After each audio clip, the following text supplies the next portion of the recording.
Hello, my name is Malcolm Gaskill. I'm Emeritus Professor of Early Modern History at the University of East Anglia, and I'm going to talk to you about the history of witchcraft in early modern England.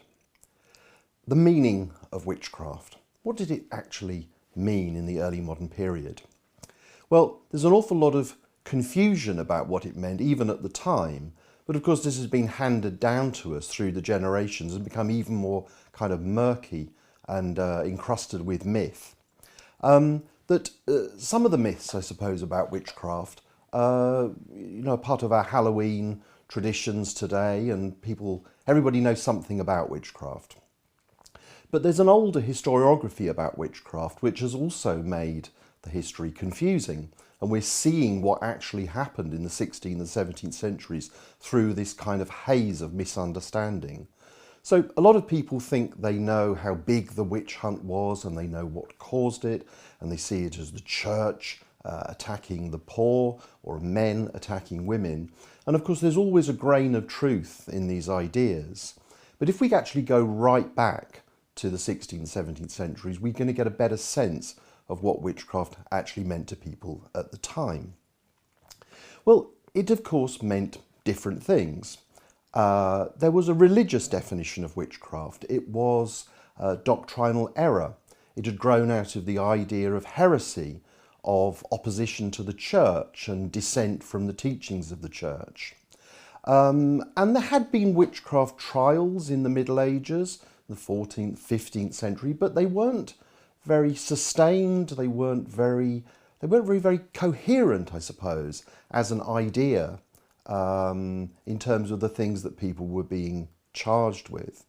So that religious idea was something which passes through to the 16th century, but it isn't the only definition. There's also a secular definition of witchcraft. So again, in the Middle Ages, that there were witchcraft trials, usually focusing on political conspiracies at court, because witchcraft was seen as a kind of power. You could cast a spell on your enemies, and therefore it had political implications. And there were a lot of these kinds of intrigues and conspiracies, and you quite often find magic and poison lurking somewhere in the background. And a little bit later, into the middle of the 16th century, we can see actually in the records in the Court of Star Chamber the way in which witchcraft accusations were often part of a much bigger net or web of dispute and conflict between parties, so that it might involve theft and trespass and murder and adultery, and witchcraft was just part of the picture. So there we've got a religious definition and a political and secular definition as well. And that by the middle of the 16th century, which is really when the main part of my story begins, you find that there's a convergence of this religious and this political definition, particularly in the age of state building and of the Protestant Reformation, which we are going to explore later on. There's a particular focus on witchcraft as, not as heresy particularly, but as a kind of corruption of the Protestant religion associated with Catholicism.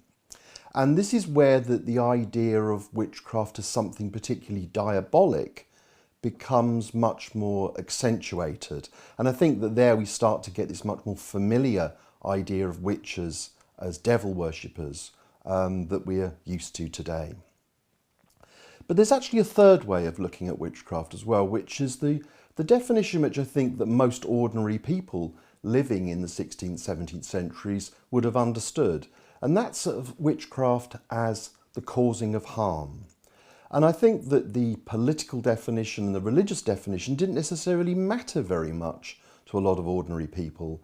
But the idea that there might be a witch living next door to you or in the neighbourhood or somewhere else in your village who was full of malice and spite and might seek revenge upon you by attacking your children or your livestock or your windmill, or would stop butter being produced from milk or beer being brewed, all those kind of basic nuts and bolts of village life. That idea was very, very powerful indeed and could make people extremely fearful and extremely angry. So that witchcraft as the causing of harm, or maleficium, as it was caused, to use the Latin to use the Latin term, was very much rooted in the rhythms of daily life and the conflicts that people experienced between one another. And then what we find also is the way that when we start looking at witchcraft trials from the middle of the 16th century, when you start to see a rise in such trials, you find that there is a variety of outcomes legally, depending on the ways in which these political and religious and just economic, I suppose, factors come together. The popular definition and what I suppose we might call the elite definition coming together to produce different results in the courts. It's worth saying quickly here, I think, if we're considering what witchcraft meant at the time, the association between women and witchcraft, which of course is a very important and emotive part of that history. If you look at the prosecution of witches across the 16th, 17th centuries, usually between about 80 and 90% are women. So there's something very important going on there. It isn't necessarily the prosecution or the persecution of women, it's the persecution of witches, but a large number of those happen to be women. So why is that? Well, there's a strong association between women being the weaker vessel. So this comes from the Bible. It's very much, it's ingrained in folklore and tradition that women are morally and spiritually weaker than men, and therefore they are more vulnerable to the devil's temptation. So that this really, I think, is a kind of foundational idea in a patriarchal society, after all.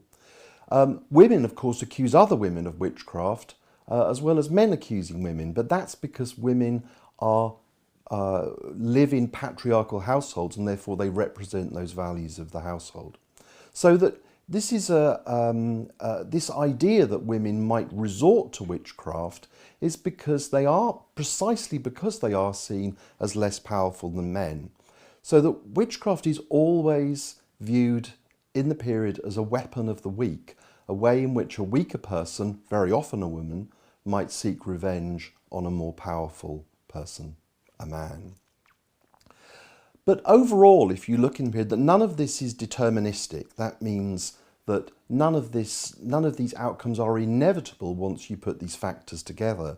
And if you look at the records of the courts, what you find is that there are lots of different types of cases, lots of different kinds of outcomes that are produced by the courts using those various factors that I just described.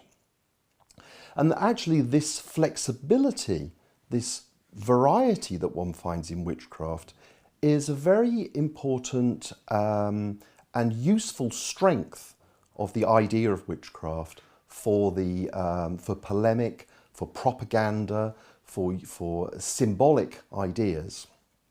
But it's when we start looking at law, the variety of witchcraft is something which is also its weakness, because we go back to the idea that there isn't just one consensual, clear definition. It's something that can mean different things to different people. And that's an idea that we're going to explore now.